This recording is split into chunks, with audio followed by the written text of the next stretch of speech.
So, a lot of my work concerns the possibility of communicating some sense of indigeneity that isn't premised on my own identity, that is instead about engagement with issues which I like to imagine would persist regardless of who I was or where I was from, in the sense that these things are important to us all. So this work, which I presented in 2010 at an artist-run center in Vancouver, Access Gallery, is a work called The Ever-Changing Light. It's a video installation that utilizes the vernacular materials, a tarp and a broken TV, live projection, so a camera directly hooked up to a projector.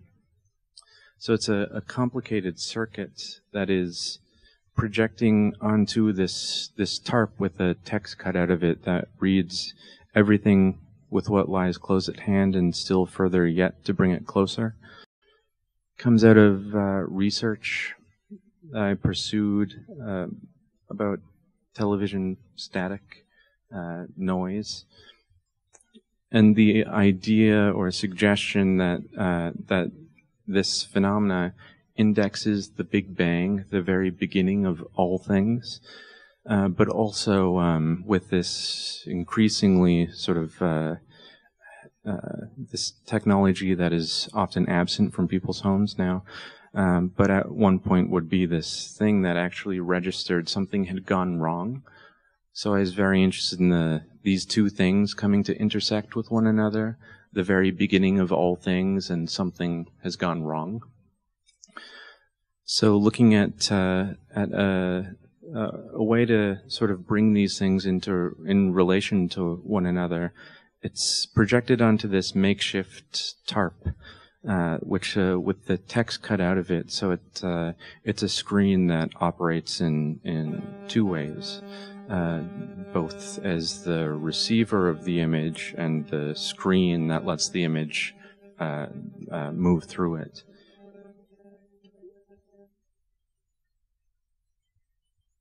But in this case, I was really interested in that peculiar sort of thing in which, imagining a reflective moment of somebody sort of turning on their TV, finding what seems like nothing, but instead actually being given everything. So looking at how this technology could bring something so immense into people's homes, in unforeseen ways, in ways that maybe they would like to avoid, I thought was a really interesting thing in terms of the means of vernacular materials to gesture beyond themselves.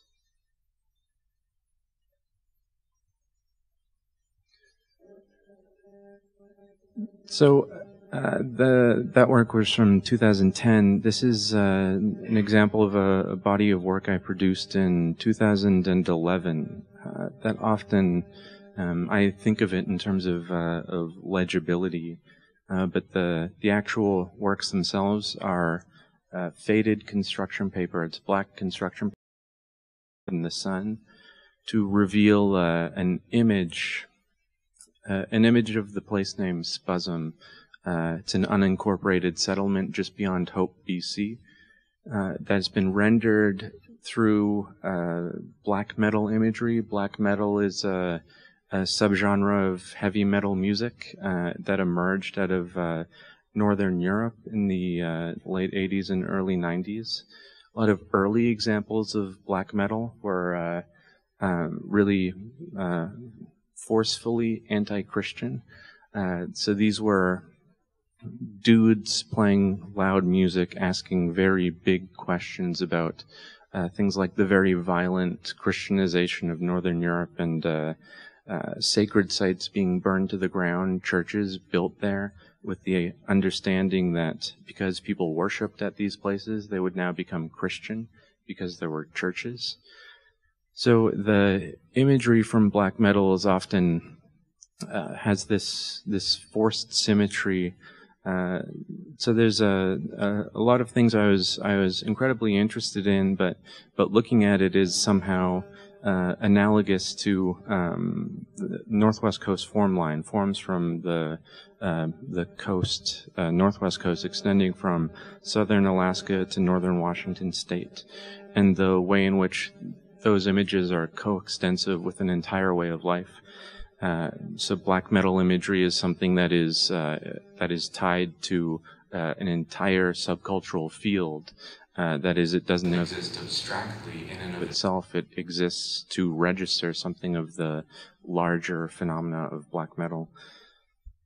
So these come out of this concern for naming and the capacity to name, and as well the circulation of Indigenous language in official place names such as Spuzum, or in this case Masset, which is my family lives in Masset on Haida Gwaii. So because it's just such a massive phenomena. Like more than half of the U.S. state names are derived from Indigenous languages. So just premised on the assumption that languages index experience, there's all of this furtive experience that is there, but simple acknowledgement of it doesn't necessarily lead to a consideration of the history through which these names have been taken. So there are more complex ones, like a place like Yakima. It's a town in eastern Washington. It's the name of a town that really only is taken as the name of a town after the Yakima people have been defeated in armed conflict with the U.S. government. So they're often very difficult things. So in rendering them in this way, I'm looking at it as kind of like a means for an image to kind of resist recuperation, a means through which an image might actually sort of be able to take itself out of circulation where it isn't precisely legible, to think of the political potential of that, to think that there is something of these names that only exists for Indigenous peoples, that isn't meant for general circulation, but also thinking about the possibility that somebody can develop an affinity for these, for Indigenous peoples, lead them to a consideration of Indigenous history through delivering this through imagery from black metal, kind of like smuggling in that concern through something they have an affinity for. But also was very interested in making a work about this without relying on traditional imagery from the Northwest Coast, because wanted it to be something that wasn't so premised on my identity again, and finding it as a way to kind of maybe allow for these issues to come to impact someone's experience in unforeseen ways. The work, I guess its relevance to the work here concerns like a perceptual operation that rendering this work in this way, making it relatively illegible, becomes this means for people to consider their position in relation to it. That is, there isn't necessarily a space given or provided. It's something that is somewhat difficult, that for someone to come to read them potentially would require a certain amount of effort. So they're, I guess, about removing that convenience. Black metal, it's not necessarily made to be pleasurable. It's made to be very difficult listen. Like there are early examples of black metal recorded with the worst technology available. So it's about, be very consciously wanting to engage with it, as opposed to thinking, oh, I can just put this on, let it play in the background. It's about having a sense of, wanting to do this, finding that there's something important in it. So it was a project conceived as a public work initially, so I was thankful to have the opportunity to develop a public iteration of it. This is a billboard for an exhibition at the power plant in Toronto that consisted of a black metal logo for the city of Toronto, as well as finding it as an opportunity to maybe look at some of the complexity of how imagery and objects from the Northwest Coast travel throughout the world. The background is an image of Museum Station. It was redeveloped maybe 10 or 15 years ago or something. But there's these cast formline figures put in relation to Egyptian, Greek, and Olmec statues. So it's something that's simply meant to connote ancientness. And these are things that don't necessarily have anything to do with indigenous peoples of that area. So it just created a certain sense of there's something difficult about it, just seeing how work associated with the place that my family is from could be sort of transposed in that way somehow.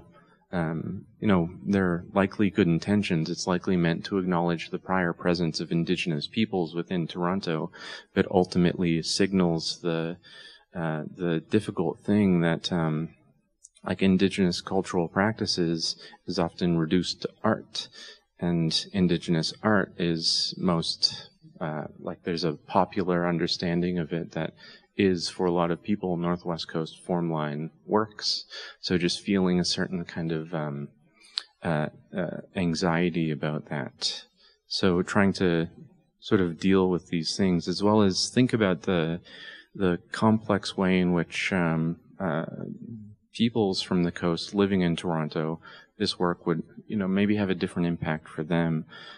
So trying to work through some of these tensions in this place. So it's a work I think about it often in relation to Lauren Berlant's idea of cruel optimism, which is the idea that which you desire or wish for can be an obstacle to your flourishing.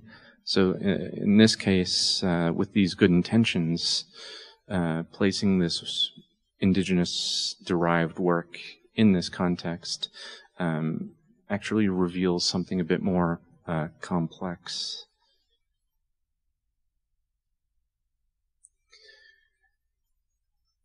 So the works, I often work in a manner that is, rather than simply thinking about making indigenous art, I reflexively try to make work about indigenous art. So it often concerns its own status in other categories of practice. So in this case, with this body of work, which is called As It Comes, it's a work I made with these tiled paper images with texts derived from what are called American Indian autobiographies. They're works that are composed in what has been called complex bicultural authorship. That is, it's an indigenous person recounting their life story to somebody who translates it for somebody else who turns it into a literary object, which is published and comes to circulate. So I was working with a number of texts, including Yellow Wolf, His Own Story, by Lucius McWhorter, as well as Black Elk Speaks by John Neihart, and as well as a book concerning my own great-grandmother, Florence Edenshaw Davidson, and looking at these and finding in them something important in the sense that, coming to read a book concerning my own great-grandmother, when I'm reading it, I am simply a reader. Despite my connection to the subject of the book, I am still simply a reader. But also, I am simply a reader when I am reading Yellow Wolf's story as well. So looking at there being something important in the circulation of these objects and the means through which they can be related to one another, that they actually accumulate or have a collective product that is an understanding of shared circumstances. Indigenous peoples from different places, these stories being made available provides a different understanding of the scale of Indigenous experience. So the texts are sort of culled from these books, and I was really interested in specifically as simply a means to work through these books. I decided to use the phrases and statements utilizing the past tense. So this work says it was beautiful, but it was also terrible. So there's like a real interest for me in terms of thinking through those things, like from the previous works, the intersection of the very beginning of all things with something gone wrong, an attempt to deal with a very important, though complicated issue by like consciously trying to court illegibility in the black metal images. In this case, statements like this registering a certain undecidability, that it's something that could be two things simultaneously, things that seem to oppose one another, but it's a statement that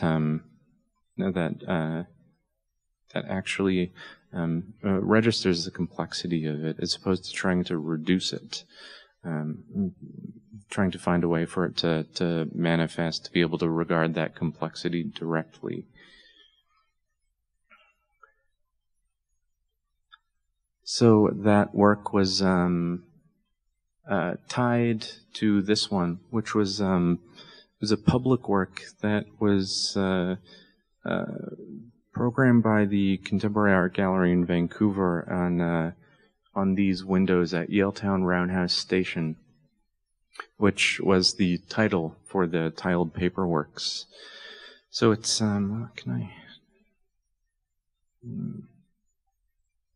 So this this work sort of came out of an attempt to kind of deal with things in a way that I'm very interested in incidental material properties, like using like a broken TV, like the TV. There's a certain visual quality that somehow I feel works despite the sense that it's not working, or things like the black construction paper. It's a capacity that the paper has, which is typically something I imagine people would want to avoid. In this case, it's I've depicted a certain material transformation. So rather than being a character of the material used, it kind of mimics a certain transformative process. So this text, as it comes, just placed on the exterior of this transit station, is it's depicted in this kind of slimy way. That I was working through certain ideas in terms of, again, thinking about the origins of things. There's a writer who is based in London, Ontario, I think, Ben Woodard, who wrote this incredible text about slime called Slime Dynamics, which I encountered in the process of making this, just kind of wanting to know if anybody had actually written about slime. And it turns out people have. And in this case, he has this incredible statement. Slime has a very weird material existence. It's something that, is ultimately kind of like repellent in the sense that it can't be sort of understood in the way that it's not really convenient for our understanding. But he has this incredible turn of phrase in which he says everything begins in slime, everything ends in slime, life is premised on slime. So it's just this weird, low cultural sort of study of the presence of slime in horror movies, but actually trying to find some greater significance for it in the sense that it actually reveals something of our relationship to the material world. So in this case, I was really sort of interested in working through some of these things in the public realm. Public art can always seem so corporate. So I was interested in actually making something that actually felt gross, that was like something that maybe might make people feel uneasy. Actually, in person, the colors are just so like gross and awful. It's too bad it doesn't come across in documentation. So it was really interested in sort of developing this in the sense of looking at something in a state of depicted decay, rather than seeing it as it becoming nothing. It's simply it becoming something else or becoming more itself. The title, not really chosen for any specific reason. It's just something I felt resonated for me in terms of my interests in thinking of, working as an Indigenous artist with things that don't necessarily register as such to the general public. Looking at something like As It Comes as representing something of maybe Indigenous processes rather than Indigenous objects. That is a different way of understanding the work of Indigenous people is through adaptability, their ability to adapt their works and activities in relation to changing circumstances. And that's something I find incredibly important, like looking at the works even of people that are highly esteemed in terms of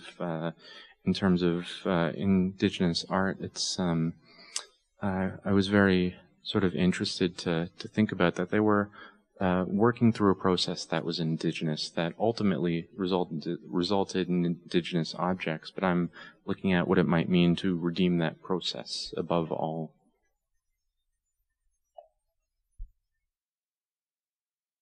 So these works made in a very close proximity to these in time. These are works titled Intervals, that I was very interested in this idea of the interval in terms of as something that is used to discuss music but also time. So looking at a certain amount of materials, specifically live televised performances by musicians, both Indigenous and non-Indigenous, looking at how there's a capacity to actually look at the immensity of experiences from a certain time period. I made a bunch of these works that extend from like 1965 to around 2001. This work here and this work are taken from video imagery of Pat and Lolly Vegas. They're brothers from Los Angeles, Indigenous, who were musicians. They performed the song "Write Me, Baby" on like a weekly teen music program in Los Angeles. I can't recall the name right now. Something like Hullabaloo, maybe. But I was really interested in the casualness that they could sing about maintaining a love via post, writing to one's loved one. One of the lyrics is "Write me, baby, baby, please, from your home overseas." There's something strange for me in terms of looking at it and thinking through things like the assumptions concerning Indigenous cultural practice in relation to its oral basis or history that often sort of reductively seems to deny the possibility of meaningfulness of the written word to Indigenous peoples. To see them just singing this song on TV somehow, it's it's not necessarily like a watershed moment. It's something that is kind of just people trying to account for their own circumstances and looking at how the written word can be a means to maintain relationships with others in distant places. So this work is made just playing the video on an iPod, and while it's playing, placing it on a flatbed scanner, and the scanner is trying to fix the image while it's moving, but I'm actually dragging the iPod across the face of the scanner, so it creates these distorted images. It's a type of seeing that is contingent on its technological circulation. It's black and white imagery, and just with the technologies used, could come to actually have these wild colors. I was quite satisfied with.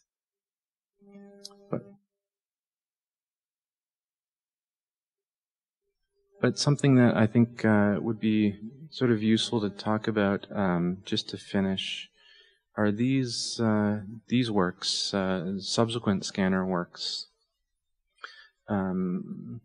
Just thinking through that idea of interval from before, it's that idea that the common means through which we might come to talk about history is through certain significant events, as if what happens between those events is not worthy of discussion. So I was really interested in those means through which there's a certain kind of possibility of like a regularized or normal experience. I made these works in 2013 using a film, The Exiles by Kent Mackenzie, that is a document of Indigenous peoples who have moved from their home communities to live in Los Angeles.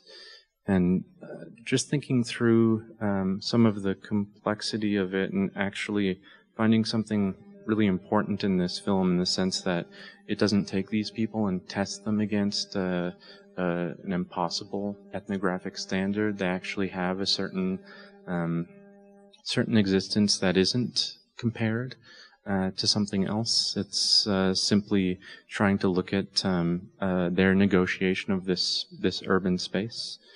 So these are images made with a scanner as well, but I've removed the color, imposed this fairly arbitrary and artificial colored ground, but also mounted them in a particular way. They're mounted with tinted plexi.